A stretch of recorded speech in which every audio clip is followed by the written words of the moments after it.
Bienvenidos a este análisis. Vamos a explicar al detalle y con ejemplos el devenir del sistema educativo actual.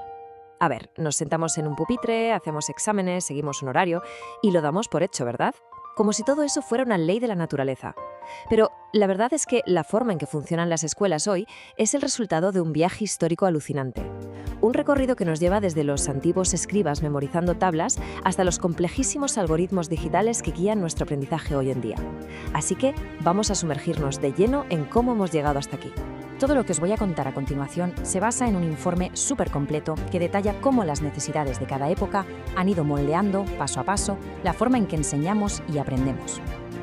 Fijaos, no es lo mismo lo que necesitaba saber una sociedad agrícola para sobrevivir que lo que buscaba un imperio en plena expansión militar. Este proceso no ha sido casualidad, para nada. Ha sido pura adaptación, constante y muchas veces fríamente calculada por quienes estaban al mando. Para que este recorrido sea muy fácil de seguir, lo hemos dividido en 4 grandes etapas. 1. Las semillas de la educación. 2. El telar del Estado. 3. La fábrica del conocimiento. Y 4. El aula en la nube. ¡Vamos a ello! Empezamos con la primera etapa, las semillas de la educación, centrada en sus raíces antiguas y medievales. El historiador H.I. Marrou decía que la educación es como despertar lo que ya está latente en el alma humana. Suena precioso, ¿verdad? Pero la realidad en la antigüedad era muchísimo más pragmática. Si miramos al antiguo Egipto o a la antigua China, la escuela formal no nació para despertar ningún alma, sino como una herramienta de pura supervivencia del Estado. Había que gestionar imperios gigantescos, así que la transmisión natural de conocimientos en familia se convirtió en una memorización brutal. Los escribas no estaban allí filosofando, estaban ahí para aprender a contabilizar grano, registrar impuestos y hacer que el imperio funcionara como un reloj. Y esta dinámica de control se ve clarísima si comparamos a Atenas y Esparta en la antigüedad. Por un lado, Atenas era una potencia naval y comercial. ¿Qué necesitaban? Pues diplomacia y comercio, así que priorizaban tutores privados para enseñar retórica a los jóvenes. Querían que triunfaran en el mercado y en los debates. Pero Esparta era otro mundo. Vivían bajo la amenaza constante de rebeliones. Su solución, la agoge, un sistema estatal estrictamente obligatorio que, literalmente, arrebataba a los niños de sus familias a los 7 años para convertirlos en guerreros letales.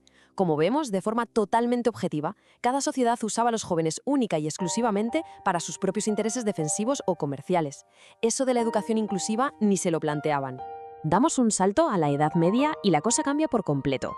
Nacen las primeras universidades, en Bolonia, París y Nápoles, y traen consigo algo revolucionario: autonomía intelectual. Se organizaron exactamente igual que los gremios. Del mismo modo que había gremios de panaderos, pues surgieron gremios de maestros y estudiantes para protegerse. Crearon las primeras facultades, los primeros currículos formales y, lo más importante, inventaron la licencia docendi. Básicamente una licencia universal para enseñar, avalada por la Iglesia o la monarquía. Fue la primera vez en la historia que se estandarizaron títulos y evaluaciones más allá del pueblo de cada uno. Pasamos a la sección 2, el telar del Estado. Aquí exploraremos el famoso modelo prusiano, entre los siglos XVII y XIX. Aquí el paradigma educativo se convierte en una especie de maquinaria gigante. En 1657, Juan Amos Comenius rompió todos los esquemas con su obra didáctica magna. Hasta ese momento, enseñar era casi algo exclusivo del clero, básicamente leyendo textos en latín. Pero Comenius dijo que ni hablar, que la educación tenía que ser universal, activa y para todo el mundo. Quería que la escuela fuera el taller de la humanidad. Y fue el chispazo intelectual que transformó la enseñanza en una ciencia formal. Aunque bueno, cuando los estados cogen una buena idea, a veces le dan un giro un tanto inesperado. Y fijaos en lo que pasó. Los monarcas de Prusia cogieron estas teorías y crearon el primer sistema nacional de educación obligatoria. Y ojo, no lo hicieron por un repentino ataque de filantropía hacia los campesinos. Para nada. Prusia venía de unas guerras terribles y necesitaba reconstruirse. Implementaron la escuela como un mecanismo de control demográfico puro y duro. Querían unificar el idioma, pacificar a la población y, sobre todo, garantizar una lealtad ciega e indiscutible al rey mediante una disciplina de hierro.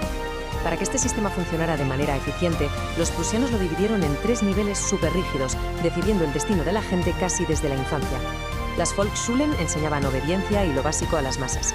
Las Realschulen daban formación práctica para futuros administradores y las Akademiaschulen eran exclusivas para la élite que acabaría dirigiendo el país. Lo increíble de esto es que el reformador Horace Mann viajó a Prusia, quedó maravillado con esta eficiencia casi militar y se la llevó de vuelta a Estados Unidos.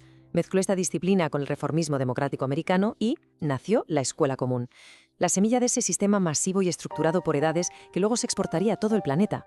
Entramos de lleno en la sección 3, la fábrica del conocimiento, que marca la industrialización y estandarización de la educación en el siglo XX. Con la llegada de este siglo, las escuelas se transformaron literalmente en líneas de ensamblaje. El análisis de Callahan lo deja clarísimo. La inmensa presión de las grandes empresas obligó a las escuelas a adoptar una mentalidad fabril. Ya no se buscaba despertar la genialidad de nadie, ¿qué va? El objetivo era la eficiencia y la uniformidad masiva. Empezaron a procesar a los estudiantes en lotes cronológicos, agrupándolos por su fecha de nacimiento y moviéndolos por el edificio al sonido de las campanas, exactamente igual que los cambios de turno en una fábrica de coches. Es el llamado Taylorismo, esa idea de exprimir al máximo la eficiencia en el trabajo, colándose hasta el fondo de las aulas, pupitres alineados en filas perfectas, todos mirando al frente. Y aunque hubo intentos de hacer esto un poco más democrático, como el famoso compromiso de Weimar en Alemania, el mercado industrial era el que mandaba. La puntualidad absoluta, el silencio sepulcral y la repetición mecánica de tareas se convirtieron en las grandes virtudes de un buen ciudadano. El sistema aplastó activamente el pensamiento crítico autónomo, todo con tal de garantizar un suministro constante de trabajadores dóciles y predecibles. Y esta fiebre por la estandarización cruzó fronteras rapidísimo. Vemos una sucesión imparable de esfuerzos por unificarlo todo a nivel global. A finales del siglo XIX, en Estados Unidos, decidieron exactamente qué materias debían darse en todos los institutos. Tras la Segunda Guerra Mundial, la UNESCO defendió la educación como derecho universal, pero a la vez exportó este modelo estandarizado a casi todo el mundo. Y ya para rematar, la Declaración de Bolonia en 1999 armonizó el sistema universitario en toda Europa para que la gente pudiera moverse a trabajar más fácilmente. Vamos, que las escuelas locales se convirtieron en una enorme red global interconectada. Y así llegamos a la cuarta y última sección, el aula en la nube, el paradigma contemporáneo del siglo XXI. Ahora estamos metidos de lleno en la era de los algoritmos. Y como señala el investigador Gert Diesta, ha habido un cambio de mentalidad radical. Hoy en día, ser una enciclopedia andante ya no se valora tanto. El éxito del sistema educativo se mide con la lupa del mercado. Pensadlo bien, en los trabajos de hoy ya no importa tanto si sabes recitar las capitales del mundo, importa que puedas demostrar que sabes programar, gestionar bases de datos o resolver problemas complejos. Es decir, el mercado exige habilidades concretas que se puedan rentabilizar de forma inmediata. Y claro, para medir quién es el mejor en esto, a partir de los años 2000 entraron en juego evaluaciones internacionales como el famosísimo informe PISA. Al publicar estos rankings, metieron un pánico tremendo a los políticos, que no querían quedar los últimos de la lista. ¿El resultado? Reestructuraron todo. Empezaron a destinar casi todo el dinero y las horas de clase a matemáticas, lógica y ciencias, que es lo que pide la economía actual. Por el camino, disciplinas como las artes, la filosofía y las humanidades se han ido arrinconando. Los ministerios de educación actúan hoy, en muchos sentidos, como simples gestores de métricas. Y por si esto fuera poco, llegó la pandemia de 2020 y pisó el acelerador a fondo. De la noche a la mañana, ese modelo físico presencial que llevaba siglos funcionando se desmoronó. Toda la educación se mudó a las pantallas, consolidando lo que muchos llaman el capitalismo de plataformas. En palabras llanas, nuestra infraestructura educativa ahora depende de corporaciones tecnológicas gigantescas. El aprendizaje se ha vuelto deslocalizado, automatizado y está diseñadísimo para extraer montañas de datos sobre cómo interactúa cada estudiante en Internet. Para sobrevivir en este nuevo mundo digital, el sistema ha abrazado lo que conocemos como educación basada en competencias. Es fácil de entender si le damos la vuelta a la tortilla. En la escuela tradicional, tipo fábrica, el tiempo era súper rígido. Un curso duraba un año exacto. Pero lo que aprendías variaba. Unos sacaban sobresaliente y otros suspendían. Este nuevo modelo hace lo contrario. El aprendizaje es la constante. Tienes que dominar la habilidad sí o sí. Pero el tiempo es flexible.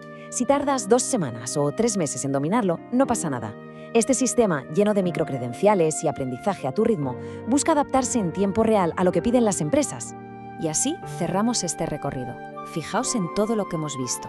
La educación ha mutado de ser una herramienta para antiguos escribas a un telar del Estado, luego a una fábrica estandarizada y hoy es una nube algorítmica gigante. Ante esto, toca hacernos una pregunta súper importante. ¿Logrará la educación del futuro mantener ese objetivo de desarrollar a las personas de forma integral? ¿O se va a convertir en una simple máquina de certificar habilidades técnicas para el capitalismo digital? Es un dilema brutal. El futuro de cómo aprendemos está en juego y es absolutamente clave que sigamos cuestionando estas instituciones que, como decíamos al principio, muchas veces damos completamente por sentadas.